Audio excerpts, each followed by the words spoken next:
Assalamualaikum, hai semua. Bagaimana kabarnya? Semoga sehat dan bahagia selalu ya. Kita kembali lagi belajar matematika materi teorema Pitagoras.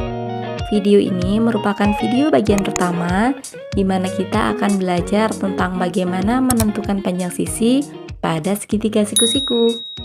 Nah, tanpa berlama-lama langsung kita mulai yuk. Teorema Pitagoras. Di jenjang sekolah dasar ataupun di kelas 7, kalian telah mempelajari jenis-jenis segitiga ya. Nah, salah satu jenisnya adalah segitiga siku-siku. Khusus untuk jenis segitiga siku-siku ini berlaku suatu rumusan. Nah, yaitu teorema Pitagoras. Jadi, teorema Pitagoras ini hanya berlaku di segitiga siku-siku saja. Bagaimana bunyi teorema Pitagoras ini? Bunyinya adalah bahwa jumlah kuadrat sisi miring pada segitiga siku-siku itu sama dengan jumlah kuadrat sisi tegaknya. Nah, kita pelajari pelan-pelan ya. Ada sisi miring, ada sisi tegak. Sisi miring yang mana? Kalau misal ada gambar segitiga A, B, C, sisinya tergambar seperti ini. Sisi miring itu adalah sisi yang ada di depan sudut siku-siku. Sisi miring ini disebut juga dengan hipotenusa. Jadi ketika ada sudut siku-siku di sini, nah sisi depannya inilah yang dinamakan dengan sisi miring. Sisi miring ini pada segitiga siku-siku juga merupakan sisi yang terpanjang. Kalau kita lihat secara di gambar, memang sisi yang miring ukurannya lebih panjang ya daripada sisi-sisi yang lain.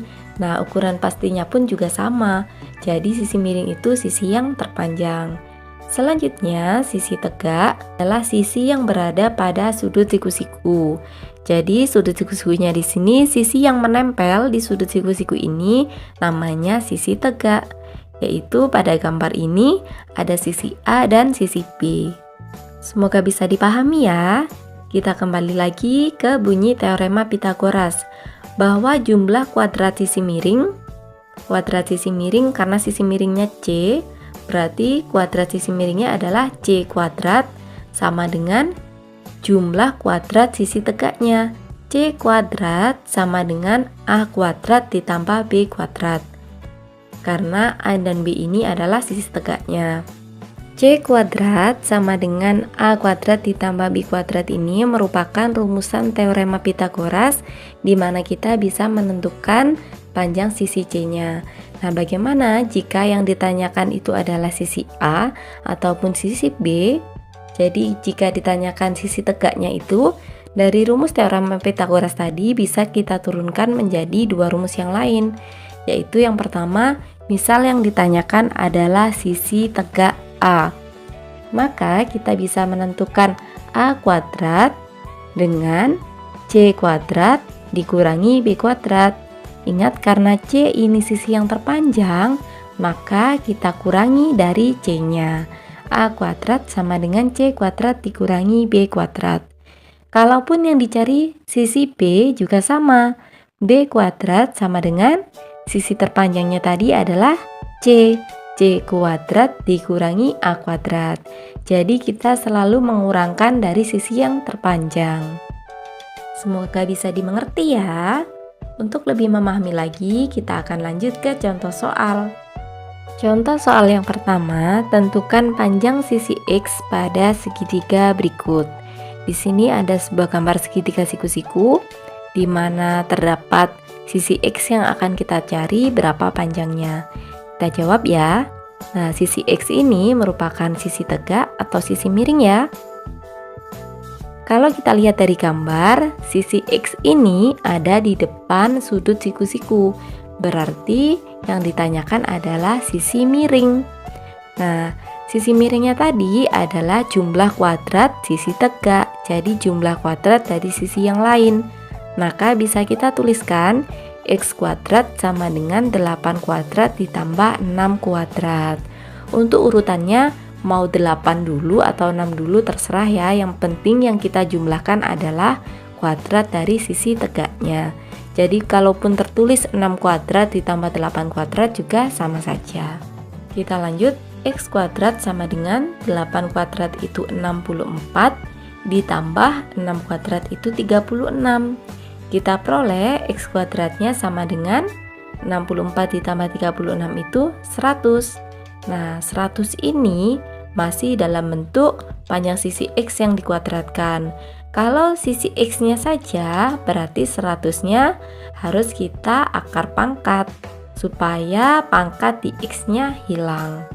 X sama dengan akar pangkat 100, yaitu berapa? Nah, akar dari 100 itu adalah 10. Maka kita temukan hasil X-nya adalah 10. Jadi, panjang sisi X pada segitiga tersebut adalah 10 cm. Semoga bisa dimengerti ya. Kita lanjut ke contoh soal kedua. Oh iya, sebelum kita lanjut, bagi kalian yang belum subscribe channel ini, jangan lupa like, subscribe, dan komen positifnya ya. Terima kasih. Contoh soal 2, tentukan panjang sisi BC pada segitiga berikut. Kita lihat segitiganya adalah segitiga siku-siku, maka berlaku teorema Pythagoras. Sisi BC ini merupakan sisi tegak ya, karena sisinya menempel pada sudut siku-siku. Nah, kalau kita mencari sisi tegak, berarti kuadrat sisi tegak tadi, BC kuadrat sama dengan sisi miring dikurangi dengan kuadrat sisi yang lain, karena sisi miring tadi adalah sisi yang terpanjang. Atau bisa dituliskan BC kuadrat sama dengan 13 kuadrat dikurangi dengan 12 kuadrat. Nah, BC kuadrat sama dengan 13 kuadrat itu 169 dikurangi dengan 12 kuadrat 144. Maka kita peroleh BC kuadrat sama dengan 25. Kalau yang dicari BC saja berarti 25-nya kita akar pangkat. BC sama dengan akar dari 25 itu adalah 5. Jadi panjang sisi BC pada segitiga tersebut adalah 5 cm. Semoga bisa dipahami. Kita lanjut ke contoh soal yang terakhir. Contoh soal 3. Di sini ada sebuah gambar segitiga siku-siku. Yang ditanyakan adalah tentukan panjang sisi BC. Berarti sisi yang ini ya. Nah, kalau kita mau menentukan BC, berarti setidaknya ada 2 sisi yang harus kita ketahui panjangnya. Sedangkan di sini yang diketahui hanya 9 cm saja. Berarti kita harus cari satu lagi panjang sisi yang lain, yaitu panjang sisi AC. Untuk mencari panjang AC, kita fokus dulu ke segitiga ACD. AC ini merupakan sisi tegak, maka rumusnya adalah AC kuadrat sama dengan sisi miringnya 17 kuadrat dikurangi dengan sisi yang lain, yaitu 8 kuadrat. AC kuadrat sama dengan 17 kuadrat itu 289 dikurangi dengan 8 kuadrat itu 64. Nah, kita peroleh AC kuadrat sama dengan 225. Panjang AC saja itu adalah akar dari 225, yaitu 15. Sudah kita temukan nih bahwa panjang sisi AC-nya adalah 15 cm. Sekarang tinggal kita tentukan panjang sisi BC. BC kuadrat ini adalah sisi tegak ya, maka bisa kita peroleh dari mengurangkan panjang sisi miring dengan sisi yang lain. Sisi miringnya adalah 15 kuadrat dikurangi sisi yang lain 9 kuadrat. BC kuadrat sama dengan 15 kuadrat itu 225 dikurangi dengan 9 kuadrat itu 81. Kita peroleh BC kuadrat sama dengan 144. BC-nya saja berarti akar dari 144, yaitu 12. Ketemu deh bahwa panjang sisi BC pada segitiga siku-siku tersebut adalah 12 cm. Semoga bisa dimengerti dan dipahami ya. Sekian video pembelajaran kali ini, semoga bisa bermanfaat. Dan jangan lupa selalu semangat belajar. Sampai jumpa di video berikutnya bagian kedua dari Teorema Pitagoras. Assalamualaikum warahmatullahi wabarakatuh.